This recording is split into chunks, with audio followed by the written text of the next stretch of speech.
আমরা এই রাতের বেলা বের হয়েছিলাম যে ফুটপাথে এবং বিভিন্ন জায়গায় যে ছিন্নমূল মানুষরা এই শীতের মধ্যে অনেক কষ্ট করতেছেন। আমরা খুঁজে খুঁজে তাদেরকে বের করে তাদের কাছে আমাদের সামর্থ্য অনুযায়ী যতটুকু পেরেছি কম্বল পৌঁছে দিলাম এবং এই ধারা অব্যাহত আছে। আমরা প্রতি রাতেই ইনশাআল্লাহ চেষ্টা করব এরকম দুঃখী এবং ছিন্নমূল মানুষগুলোকে যেন আমরা একটু একটু যেন সাহায্য করতে পারি।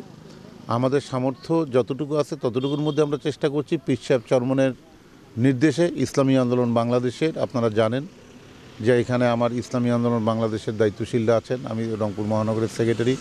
আমার ছাত্র আন্দোলনের ছাত্রনেতা আবদুল্লাহ আছেন ও সহসভাপতি।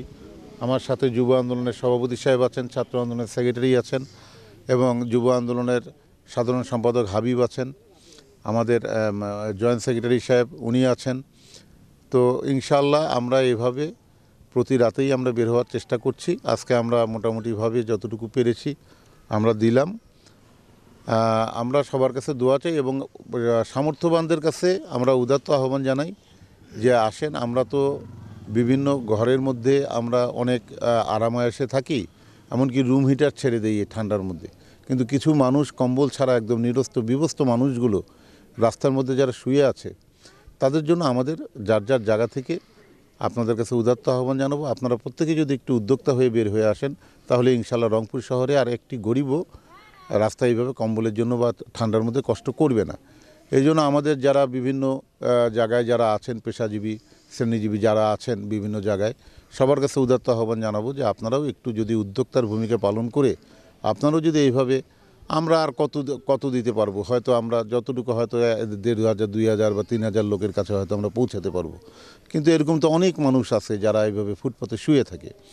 তা এই জন্যই সবাই যদি একটু উদ্যোক্তা হয়ে আমরা বের হতে পারি ইনশাআল্লাহ এবং তাদেরকে খুঁজে খুঁজে তাদের যদি পৌঁছে দিতে পারি তাহলে আল্লাহ পাকের কাছে হয়তো আমরা মাপ পাবো। কারণ রাসূলুল্লাহ সাল্লাল্লাহু আলাইহি ওয়াসাল্লাম বলেছেন যে ওই উদরকে, ওই পেটকে জাহান্নামের আগুন দ্বারা পরিপূর্ণ করা হবে যেই পেট উদর ভর্তি করে, পেট ভর্তি করে খানা খেয়ে আয়েসে ঘুমালো, কিন্তু তার প্রতিবেশী এবং তার বিভিন্ন প্রতিবেশীরা ক্ষুধায় কষ্ট করছে, তাদের খোঁজ খবর নিল না, সেই পেটকে জাহান্নামের আগুনে ভর্তি করে দেয়া হবে।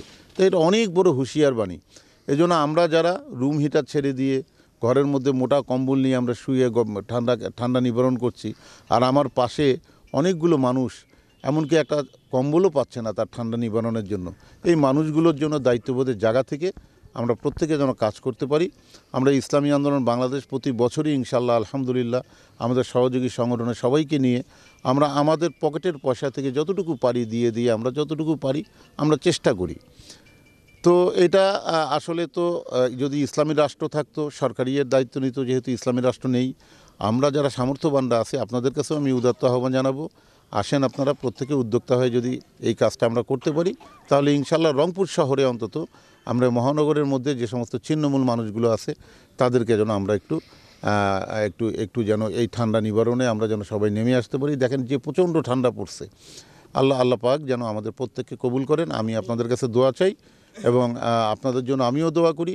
আল্লাহ পাক রব্বুল আলামিন যেন আমাদেরকে এইভাবে প্রতিটি মানুষের পাশে পৌঁছানোর তৌফিক দান করেন। আল্লাহুম্মা আমিন। আপনাদের সবার কাছে আমি দোয়া চাই এবং আপনাদের জন্য আমি দোয়া করি। আসসালামু আলাইকুম ওয়া রাহমাতুল্লাহি ওয়া বারাকাতুহু।